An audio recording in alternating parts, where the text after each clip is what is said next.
Welcome to Besties and Bubbles. Thank you for joining us. Cheers, friend. Cheers to Kimmy. Cheers to my bestie. Cheers, actually. I do love our raspberries. To all of you, right? So pretty.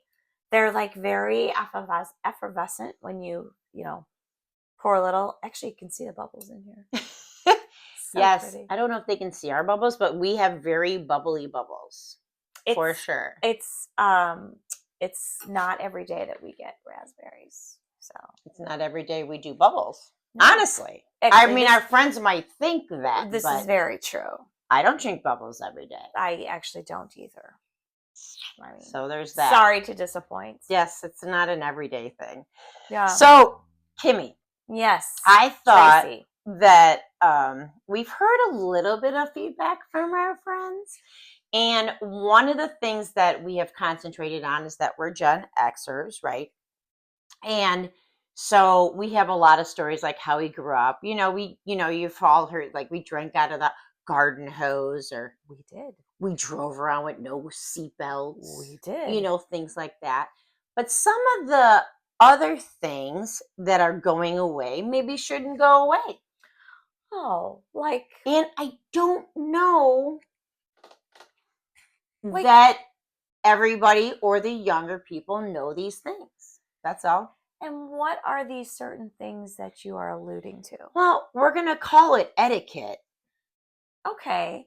Etiquette, maybe do this, don't do that.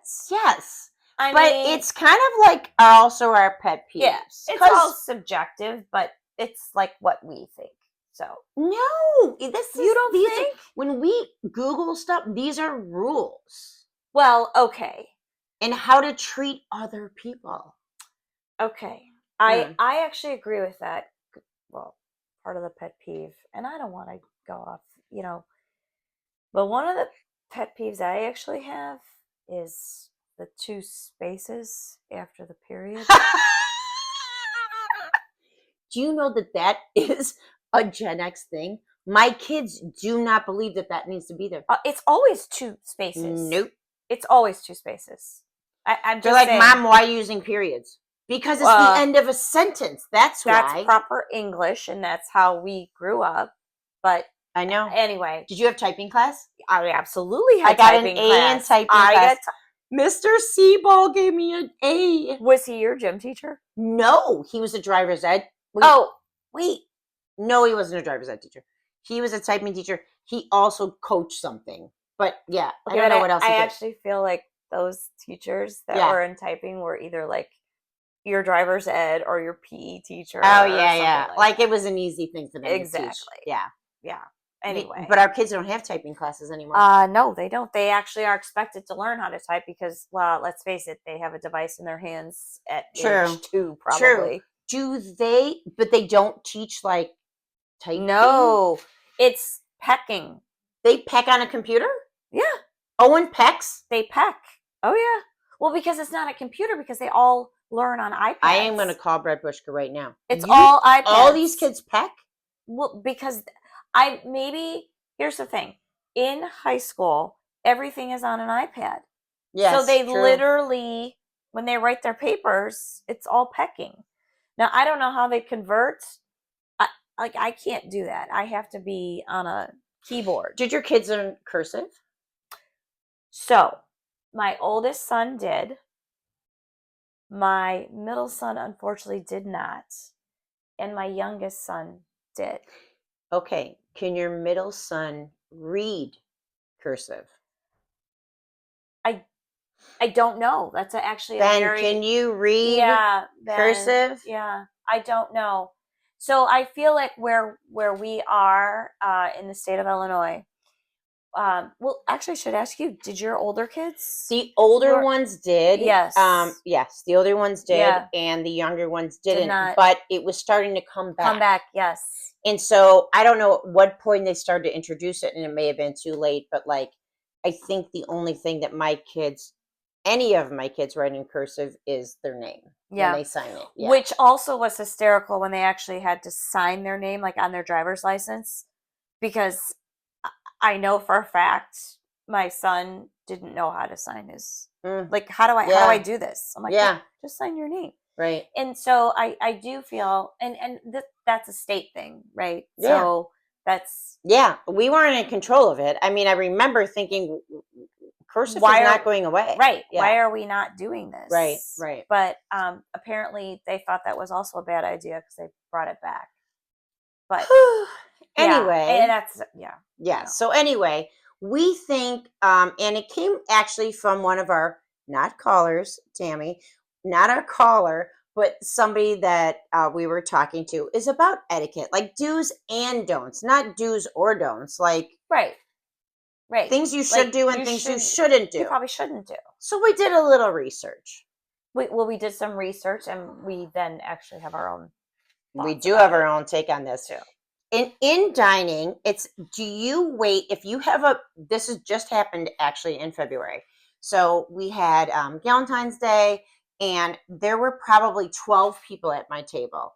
Do you wait to eat your food until everyone has their food in front of them? I would say when you're in a setting like that, yes, in a restaurant, right? It's a restaurant.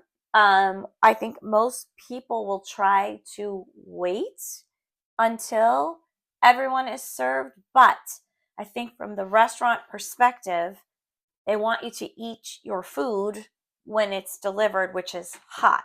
Then they should deliver it all together. That was going to be my follow-up. I 100% agree. Right? But I feel if you are in a home dining experience, or if you're at someone's house to eat, you definitely wait for the host and hostess at least to sit down before you start to eat. For sure. Right? I mean, what in a restaurant, I have seen that several times. So that's why I asked. That's like but etiquette is you wait till everyone. Now, if they absolutely adamantly insist, you're on your own. You do what you want to do. But anyway, okay. And I do feel, just to add to that, I do feel most people, like, if it's one or two people and you're in a large group, like you said, most people will say, please don't wait for me.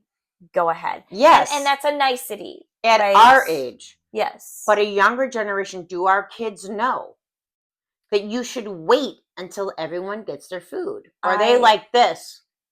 I don't know. It's unclear. It is unclear. But now we have something to talk to our children about. What is this D&B, Kimmy? Oh, so this is something I learned actually from my sister-in-law, Annette. Props. I hope you're listening. Who? Annette. Annette. My sister-in-law, nice. Annette. Cheers to Annette. Cheers to Annette. We love you.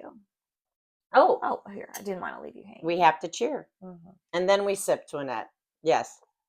So when you're at a wedding or a business function or what have you, and you're seated at a round table, let's just call it a table for 10. Yeah. Right? And it's, you've got your dinner plates or salad plates. You've got salad forks, dinner forks. It's confusing. Whatever.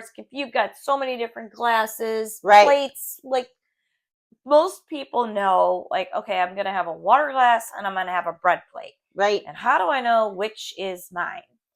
So my sister-in-law taught me this little trick where you go like this. And I know it seems very, simple, but lay it down. And when you have a B under the table, you need on your left hand. B is your bread plate. And then D is your drink. D is your drink on your right side. So your drink is on your right, and your bread plate is on your left. And you can do this under the table so that no one's even watching you. And then you will grab your drink with confidence. Confidence, Kimmy! Knowing it's your drink. Kim, do you know how many times I have actually shared this at events? And it's a great icebreaker also. When people start acting confused and they start saying is this mine? Is this mine? You have a great story. Or if you don't know the people, you know what I mean? It's just a nice way to start conversation. Well, now our besties have that as well. There you go. You're welcome. That's awesome. Okay. What about tipping if you have I think most people tip. our age, and even our children are taught to tip Yes. 20%. Right. But it's for service. What do you have if you have bad service? Do you still tip, and what do you think about that? Are you going to say it depends? Well, Tracy, I think it depends. I really do. And I know I say that a lot, but I really do think it depends. But if you had bad service, if Matt was like had steam coming out of his head, like Yeah. what do you do? Well, Matt actually addresses that with the server. Yes, he does. So Kimmy doesn't, but Maddie does. I probably won't tip as much, but I'll do an average tip. Okay. Right? The one thing that I actually have a little bit of grief with is pet peeve. Yeah, it's a pet peeve, grief pet peeve. But tipping for my coffee. Like when you go pick up a pizza, when you go when you're doing the work. It's my effort. Tipping to me is for a service. Panera asks if you want to add a tip. I'm like, for what? Who's doing what? No one's your bringing job. it out to my table. If you work the drive-through, that's your job. I don't understand. If you're a barista, when did that start? I don't know. It's unclear. It's unclear. But that is a tipping pet peeve. I'm like, no. It's like, or what about the constant rounding up? I believe in giving to charities. I do. But I do as well. If you're constantly rounding up, you're not getting credit for that round up of the 60 cents or 30 cents or whatever it is. But I go to a local store here. Every time they ask you. Every time I'm like, well, on a business card, I can't. Right. And I'll say, I'm sorry, it's a business card. Most of the time I do, but then I'm like, well, how much am I giving? I'm not getting credit for, because I literally go there often. Recently, it was like probably twice in one day last week. So anyway, okay, tipping. What about talking? This came up, talking with food in your mouth. Do people do that? Gross. People do it though. Gross. Do your kids not do it? No. Gross. Well, you're not supposed to. You're not supposed to talk with food in your mouth. I think you learn that from like an early on age, right? Well, apparently it came up as one of the most pet peeve against etiquette things is that there's a fair amount of people that talk with food in their mouth. I don't know. What about double dipping, Kimmy? Oh, well, double dipping is a no-no. Now, double dipping just in general is a no-no. I don't care if you're like out. What if you just break off the chip and then you? No, well, that's not double dipping. That is double dipping. How is it double dipping?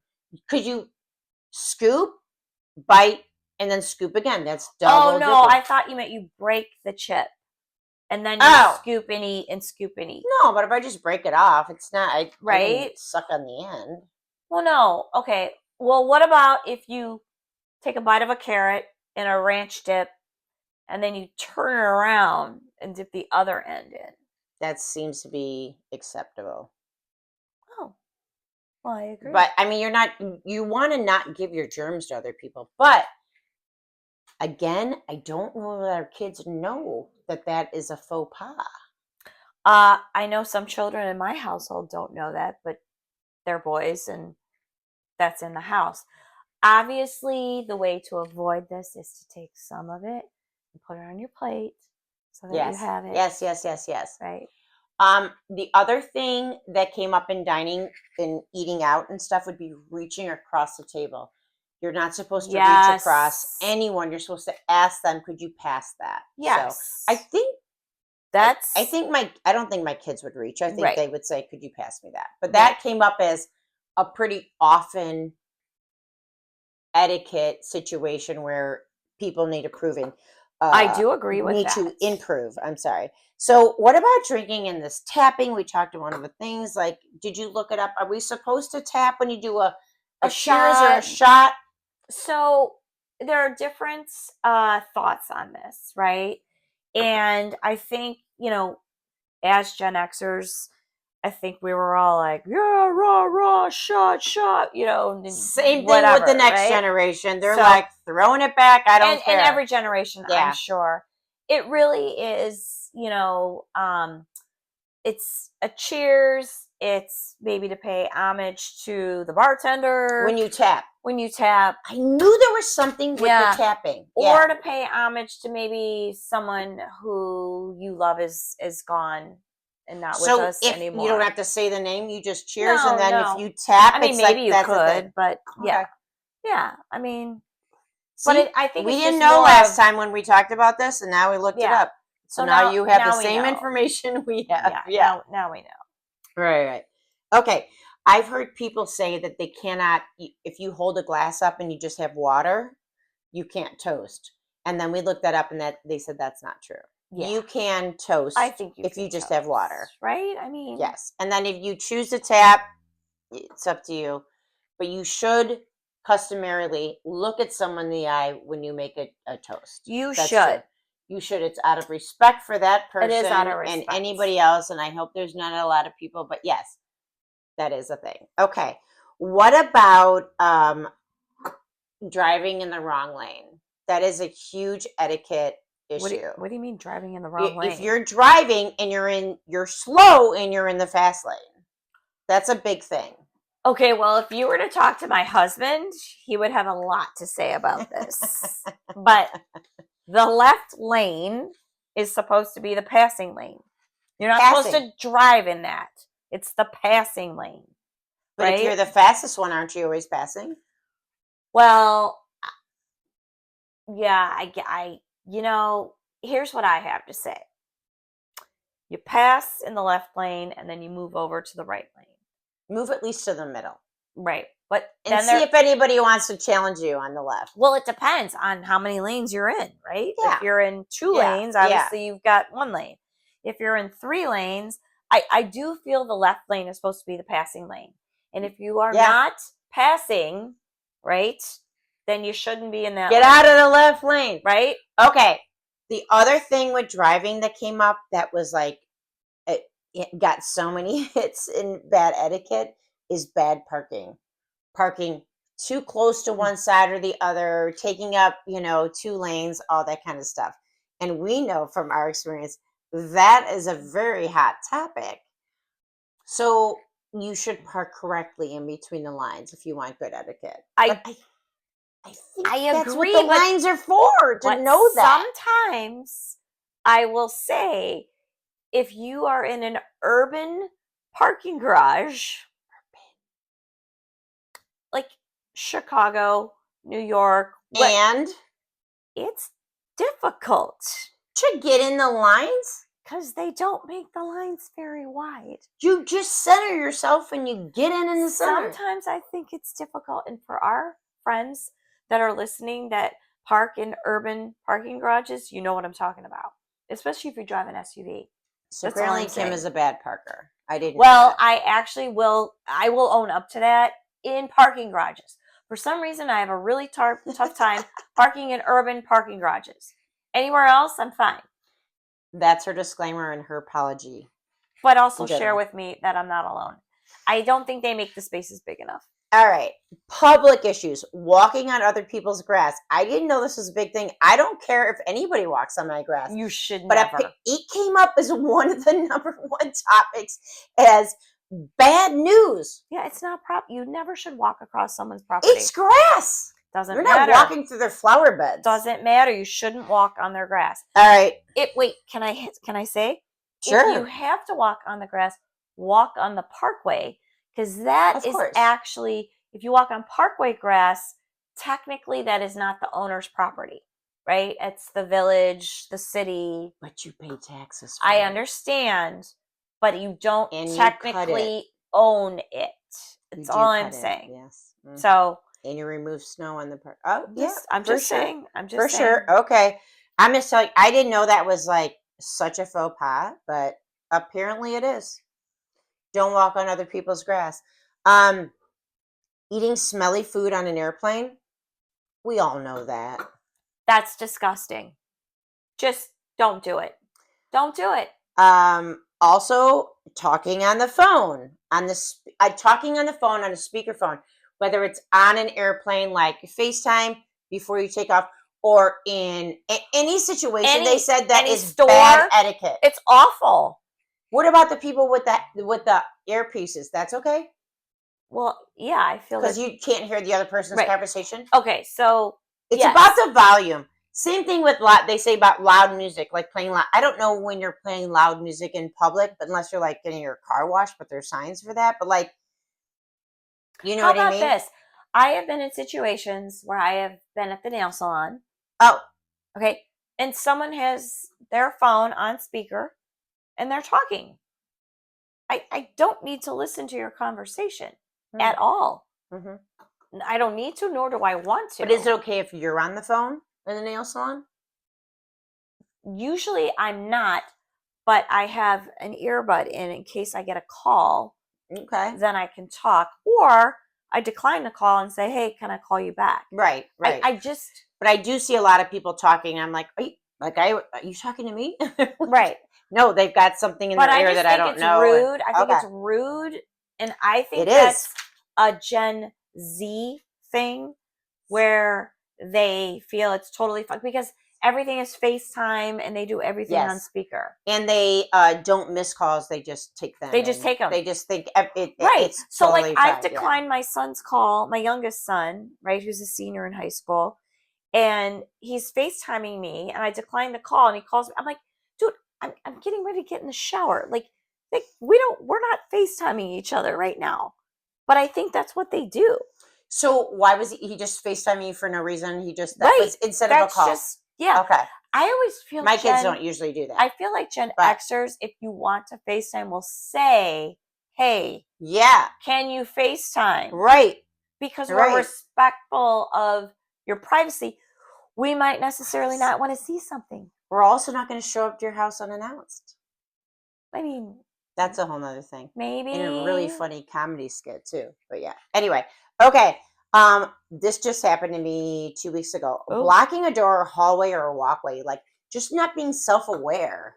That is also came up as a huge etiquette faux pas. Like if you're talking, even at a bar or whatever, you're standing in front of a door or the walkway, is to move yourself out of the way. I think that's just, I feel like it's common sense. It's self-awareness. But it came up as like a big pet peeve of people. Yeah. And the other thing, littering. Please tell me you don't litter. Oh, please don't litter. Goodness gravy. Please, are you littering? Is gum littering though? Yeah, gum's awful. Gum? What about like put it in a wrapper and put it in the garbage? What about gum out the window? No. So what about an orange peel? So I feel like orange peel, banana peel, apple core. They say you can do it. Right, because the animals will eat that, and that's okay for if the you animals. can throw it into the grass, but don't throw it in the middle of the road because you don't want an animal. Right. Yes. Right. But I definitely have thrown out. But you put that stuff into a compost, right?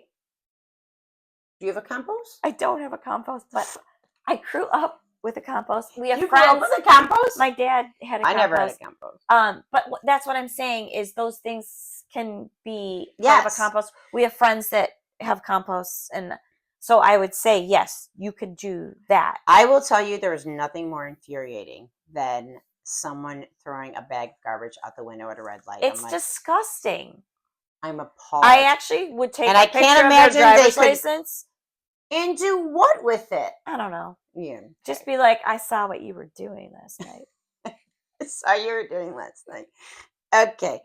Online, they said the biggest thing is bashing an ex or a family member online. Don't do it at all. Don't do it online. Don't do it in person. Etiquette, they're saying don't use an online platform where you can never take it back because of screenshots and everything to bash or belittle someone else. And then also being rude on like a public forum, where... Or being rude under anonymous. Have you seen that lately? No. How are you anonymous? Oh, because you can put yourself under anonymous. How? Oh, or like when you post something? Yes. Oh, you can make yourself anonymous and then you bash someone. And it's like... Well, honestly, you're just a bad person then if you do that. I don't know how to... Well, I feel like that's not even an etiquette thing. Honestly, it's just like... You're a coward. Like, if you want to say something, say it to the person. Own it. Like, own it. Just... Right. Or don't say anything. Right. I Okay. don't know. So our last thing is pretty interesting because the last category that we looked up is because I think these are some of the things as a parent you have to tell your kids, boys and girls, honestly. Very, very true. I do feel a lot of this falls on the boys, but I feel it's It equally should, but a important. girl should expect it and know her worth also, Yes, right? I agree. I Right, agree. yeah. And between the two of us, we have 5 boys. Yes. So that's a lot between It is. two of us. Yeah. So yeah, so chivalry is not dead.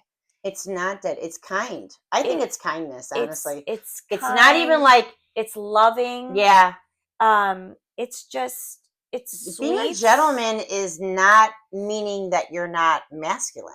You know what I mean? Not at all. I think it makes you more masculine to be gentleman like, and it doesn't mean that you're like serving someone else, but taking care of a woman in these instances, I think is very attractive. And I also think it should not be taken as a woman should be offended by it. So, Not at all. Do you know that my husband and I's very first date, he came and he opened up the car door in and you his remember in it his right now. little Escort, Ford Escort, Love it.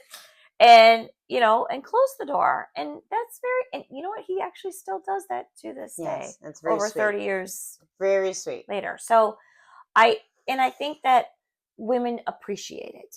It's not expected, but it is appreciated. For sure. So, I mean, it kind of goes without saying, like, men should open up the door for a woman, right? I Yes. just feel that that's a kind thing to do. And I've seen men do that just for random people behind them. And I always say, thank you very much. Very kind of you. And actually, for females, you should always open up a door for your elders.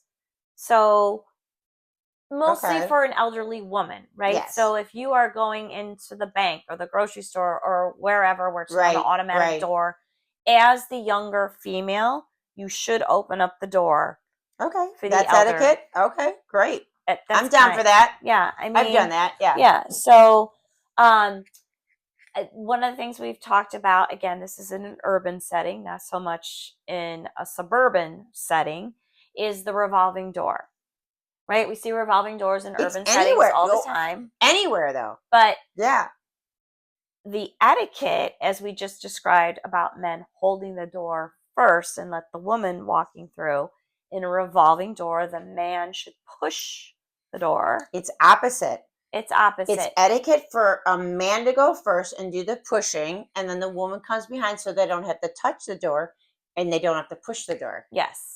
That's correct. I don't know how we knew that, but we both knew that. Yeah. And that is a pet peeve. But I think that was a Gen X thing. I don't think if you do not discuss this with your children that they would know that at all. My boys know this. Yes. My boys know it too, but I'm just saying in general. It is a thing.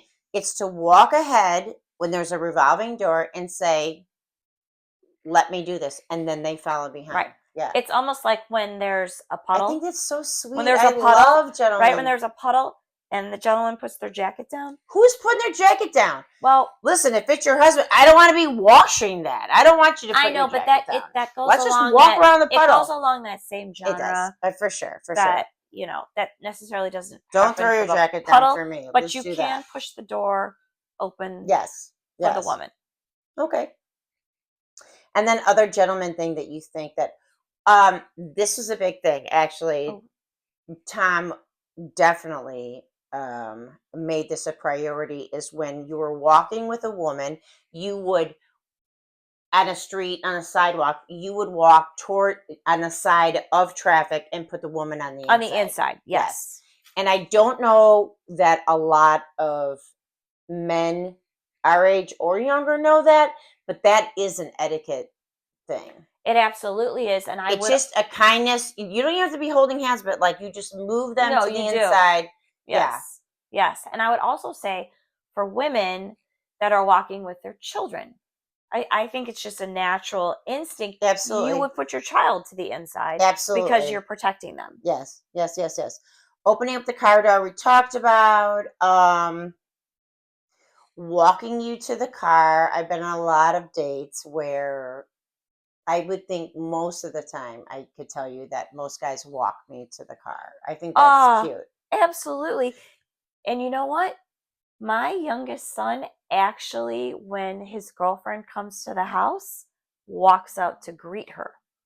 Oh, very cute.